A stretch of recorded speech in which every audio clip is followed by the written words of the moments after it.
Hi again, this is Dan Hickey, coming to you with another short video on the practices, principles, and policies of educational assessment.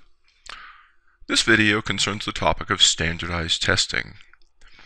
We'll discuss some of the practices and some of the principles, but mostly you'll be thinking, if you're a teacher, an educator, an administrator, you'll be thinking of standardized testing really in terms of policies. This video is intended to help you deal with the policies that come up around standardized testing in your own educational practice.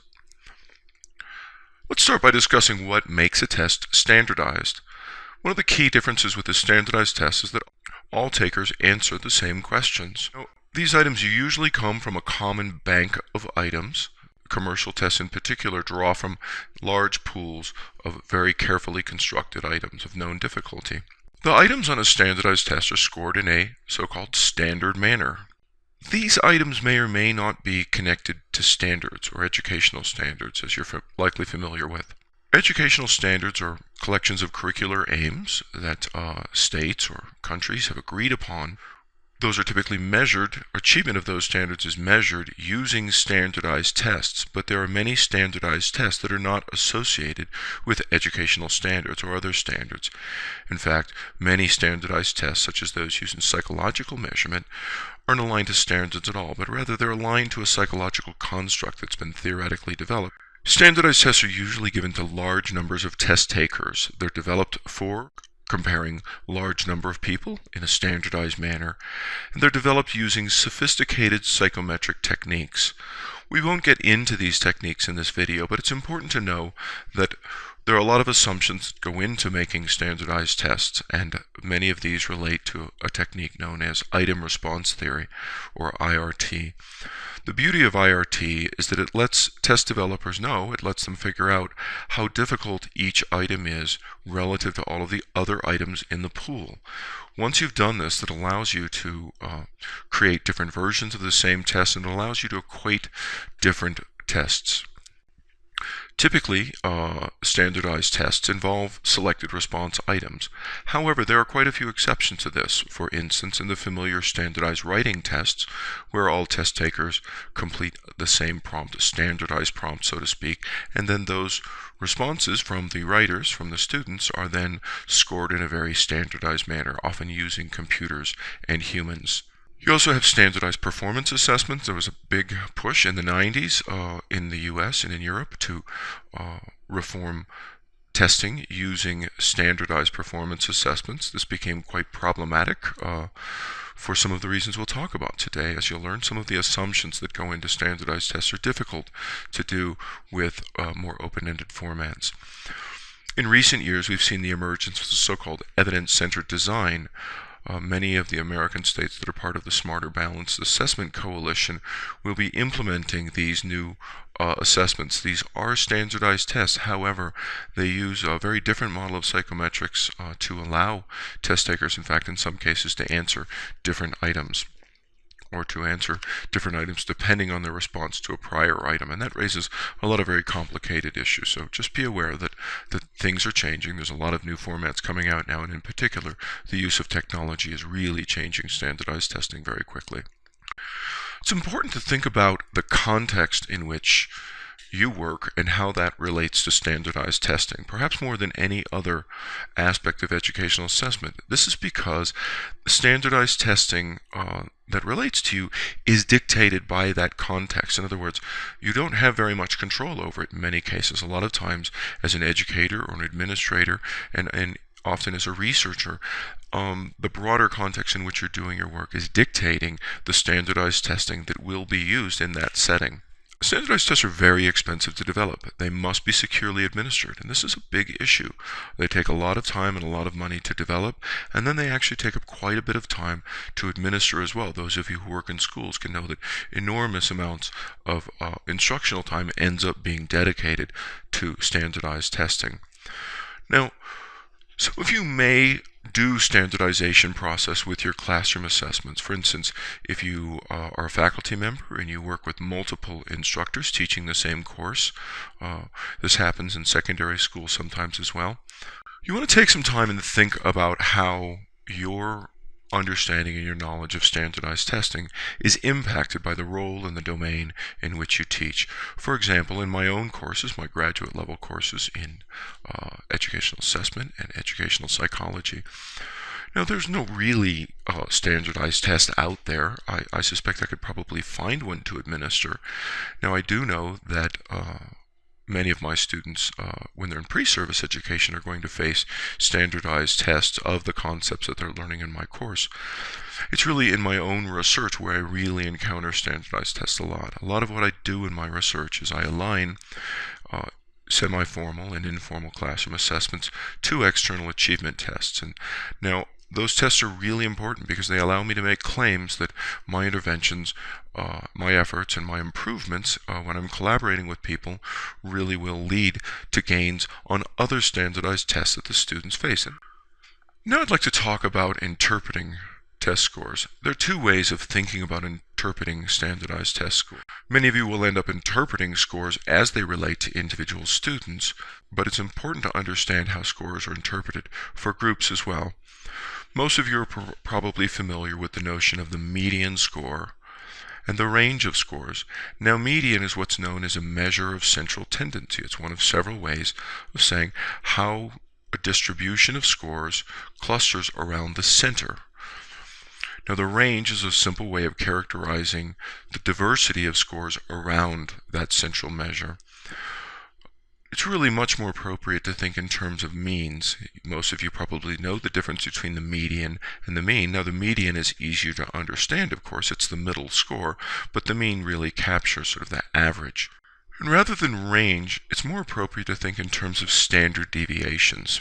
Now, let's take a minute here and think about what a standard deviation is. If you look at the diagram on the bottom, you can see what's known as a distribution of scores. Now, this particular distribution is an example of what's known as a normal distribution. You can see that the highest score here is at 0.04 on whatever this is measuring, and you can see that there are more scores at 0.04 than any other one. On either side, you can see that there's a -1 or a +1, and these represent one standard deviation above or below the mean.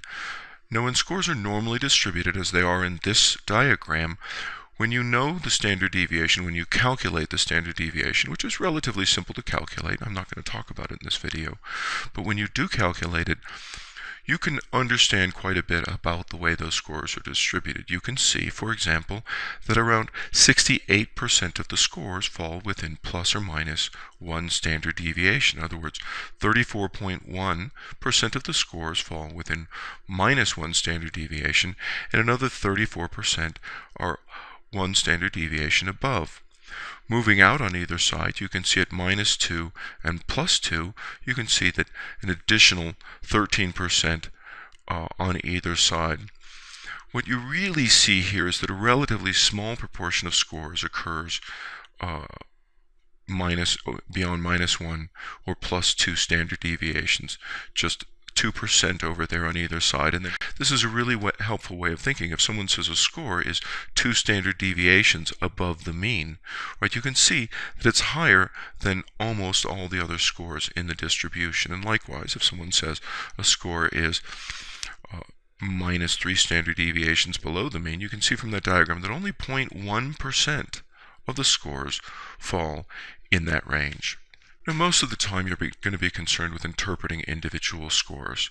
Now, there's 3 common ways that have been used to interpret scores on standardized tests.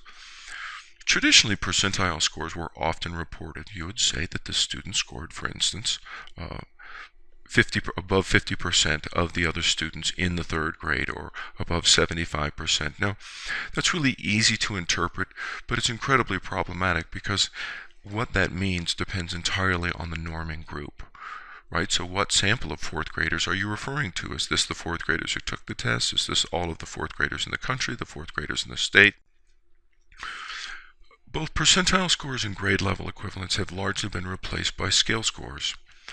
Now, the problem here is that scale scores are very difficult to interpret, but they're much more accurate and they're now most widely used. In particular, the advantage of scale scores is they address the issues of equating and equivalence.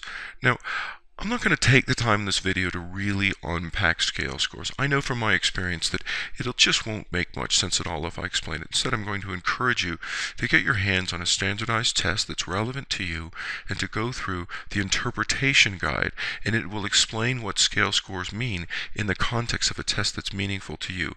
And I think you'll find that that's a much easier way to make sense of this complex concept. But I really want to encourage you to dig into it.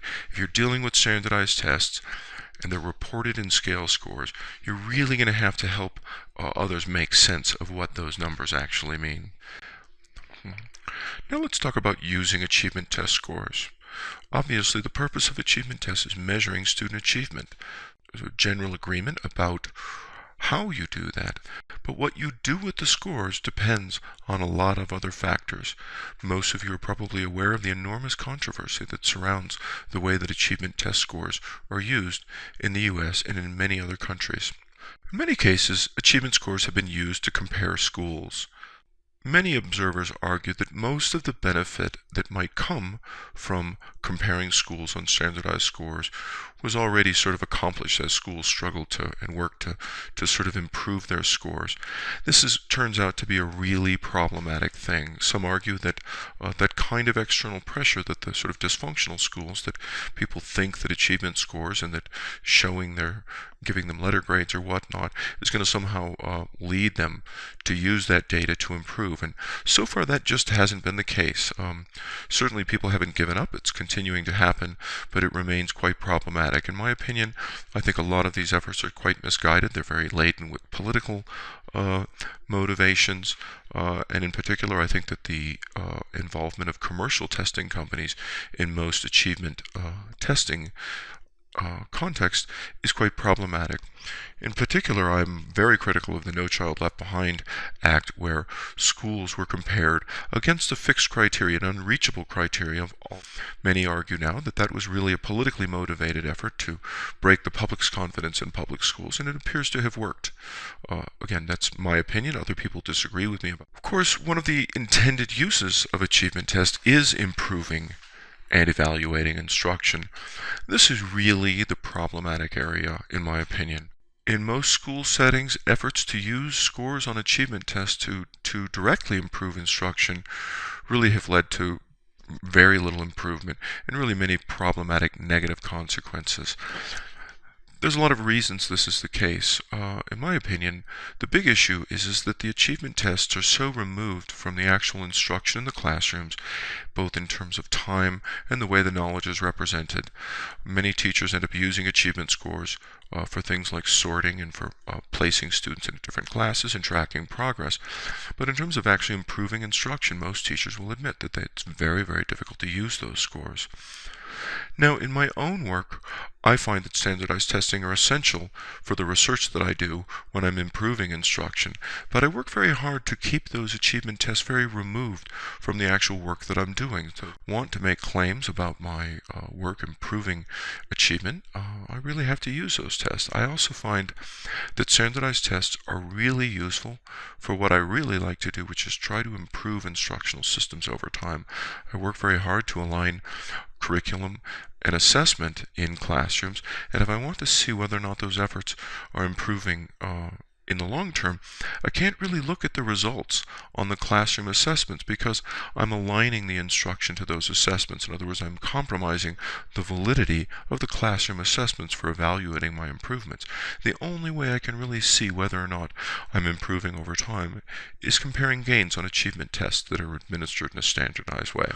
Another use of standardized achievement test scores that you'll probably be hearing about, certainly if you're in the United States dealing with K-12 education, is evaluating teachers. The Race to the Top initiative that's currently underway in the United States has the evaluation of teachers using standardized test scores really at its center. I'm going to talk about this in another video because this is such a big issue, but this is really quite problematic for many people. What I really want to say is this. regardless of your opinion of standardized tests, if they're relevant to your area, you really need to understand some of the basics. You need to get your hands on a test interpretation guide for a relevant test and really understand where those scores come from. Then you really want to think about how those scores are being used and how they're intended to be used and how they're actually being used. There's no way to put this lightly. The negative consequences of standardized testing can be quite profound. The positive consequences can be as well, but those have proven quite elusive in recent years. Whether or not these new reforms underway now in the United States and other countries actually have an impact remains to be seen, but either way, it appears that standardized testing is here to stay. So it really behooves you, whatever your role, if you're an administrator, a teacher, and a faculty member. Many of you, if you're working in universities, you know that there's enormous pressure to introduce standardized achievement tests in university contexts as well. This is also extremely problematic from a bunch of different perspectives, and I encourage you to pay close attention to these efforts. That's all for this short video on standardized testing. I really hope you'll take some time and dig deeply into resources, textbooks, information on the web, and think about how standardized tests are supposed to be used or intended to be used in your setting, and how they're actually being used, and what you might do to take better advantage of the scores that those tests are generating in your setting. Thank you very much.